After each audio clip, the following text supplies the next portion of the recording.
Hi అండి, అందరికీ నమస్తే. Welcome back to Manu construction YouTube channel. ఈరోజు మనం ఈ వీడియోలో బెడ్రూమ్ కబోర్డ్స్ ఏ విధంగా చేయించుకోవాలి, అవి వర్క్ జరుగుతున్నప్పుడు మనం తీసుకోవాల్సిన జాగ్రత్తలు ఏంటి అనేది డీటెయిల్గా తెలుసుకుందాం.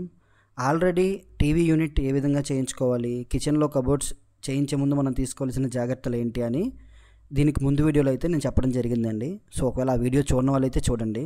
అలానే ఈ హౌస్ కన్స్ట్రక్షన్కి సంబంధించి ప్రతి ఒక్కటి కూడా డీటెయిల్గా మన ఛానల్లో వీడియోస్ అయితే ఉన్నాయండి.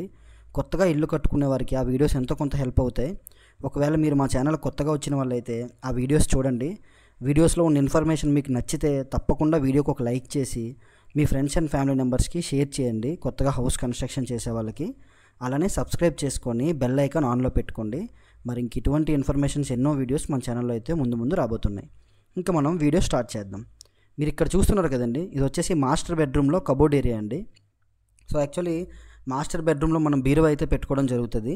దాని తర్వాత ఈ విధంగా డివైడ్ చేయడం జరిగిందనమాట కబోర్డ్స్ అనేవి. ఇక్కడ మీరు డీటెయిల్గా చూడొచ్చు.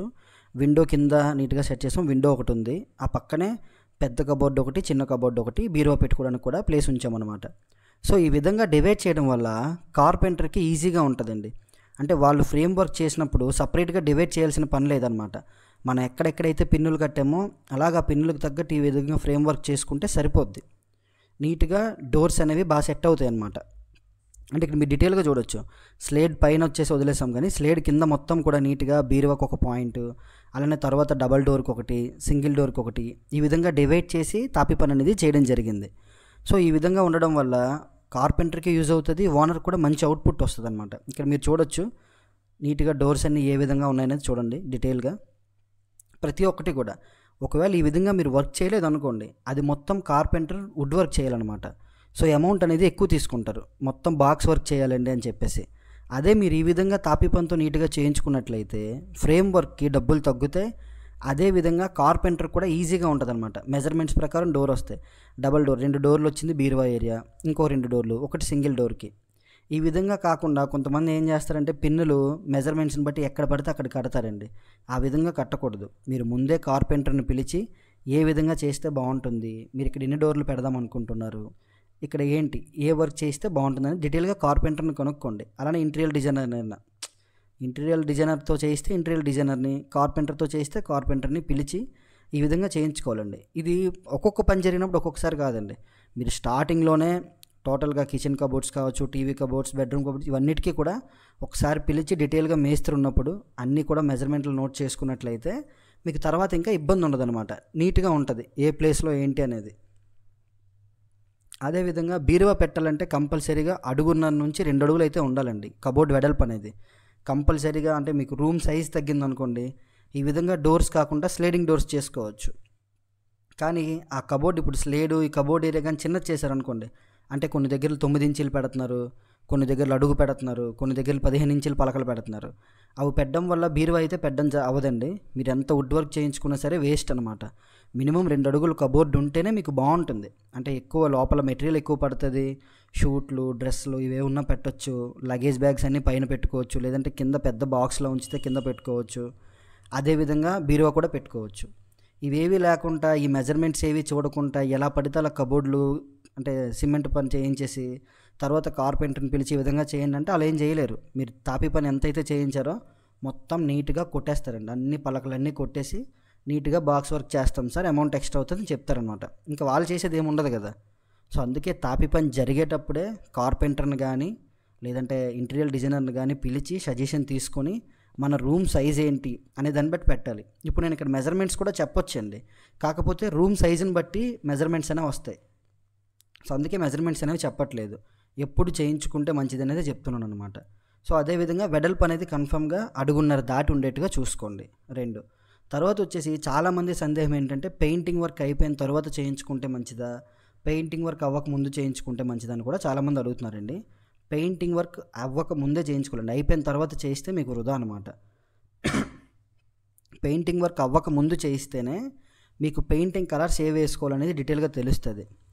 అదేవిధంగా కిందన ఇప్పుడు పిన్ను చూసారా మీరు, కిందన ఒక 4 ఇంచులు కటింగ్ టైల్ అంటించారు కదా, ఆ ఎత్తును ఫిల్ చేసేయాలండి ముందే. అయితే ఫిల్ చేసిన తర్వాతే కబోర్డ్ స్టార్ట్ చేసుకోవాలి.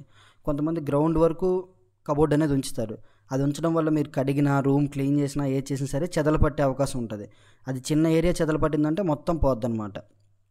ఇక్కడ మీరు చూడొచ్చు కిందన బ్లాక్ కలర్ ఉంది కదా, ఇదిగోండి గ్రౌండ్లో బార్డర్ అదనమాట. సో అర్థమయ్యే ఉంటుందండి, అంత తెలియకుండా ఎవరు లేరు. ఒకవేళ తెలియకపోతే డీటెయిల్గా మీరు కామెంట్లో అడగండి, నేను చెప్తాను ఇంకా ఏంటి అనేది డీటెయిల్గా చెప్తాను.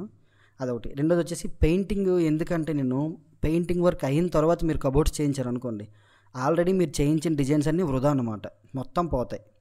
అదే ఈ విధంగా ఉందనుకోండి, వైట్ వాష్ చేసి నీట్గా మీరు నచ్చిన కబోర్డ్స్ చేసుకుంటారు. ఆ కబోర్డ్స్కి తగ్గట్టు కలర్ అనేది డివైడ్ చేసుకోవచ్చు.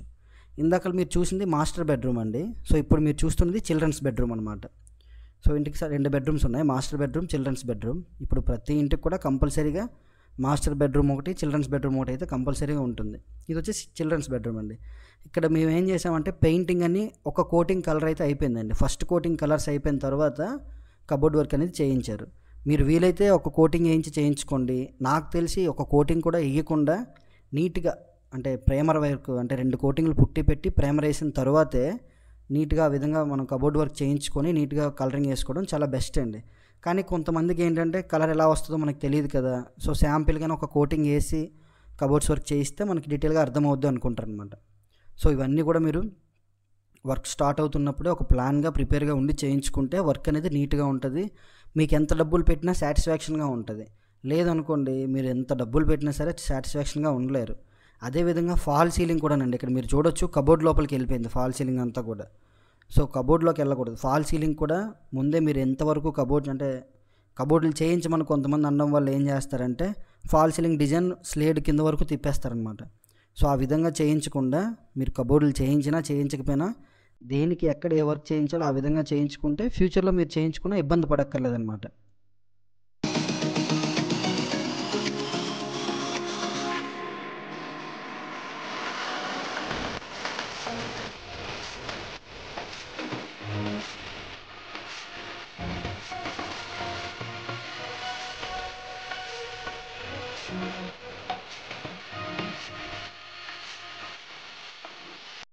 సో ఇక్కడ మీరు చూడొచ్చు బార్డర్ వర్క్ అంతా. ఇక్కడ చిన్నది డ్రెస్సింగ్ ఏరియా ఉంచేసాం టాయిలెట్ పక్కన, అంటే అక్కడ డ్రెస్సింగ్ కబోర్డ్ అంతా వస్తుంది, డ్రెస్సింగ్ టేబుల్ ఈ విధంగా అనమాట. సో మిగతాదంతా మీరు చూడొచ్చు ఫ్రెండ్స్. ఆల్రెడీ నేను కిచెన్ గురించి సంబంధించి చెప్పాను ముందు వీడియోలో, టీవీ యూనిట్ కూడా చెప్పాను, ఇప్పుడు బెడ్రూమ్స్ కూడా చెప్పాను. ఏం ఉండదండి, బెడ్రూమ్స్ కబోర్డ్స్ కావచ్చు, టీవీ కబోర్డ్స్, కిచెన్ ఏదైనా సరే మీరు ముందుగా వర్క్ జరగక ముందే కార్పెంటర్ని పిలిచి మెజర్మెంట్స్ అనేవి తీసుకొని నీట్గా వర్క్ చేయించుకోవాలి. ఓకే అండి, మీకు అర్థమైంది అనుకుంటా. వీడియో నచ్చితే తప్పకుండా వీడియోకి ఒక లైక్ చేయండి. అలానే మీకు ఏదైనా సందేహం ఉంటే కామెంట్ చేయండి, కన్ఫర్మ్గా రిప్లై ఇస్తా.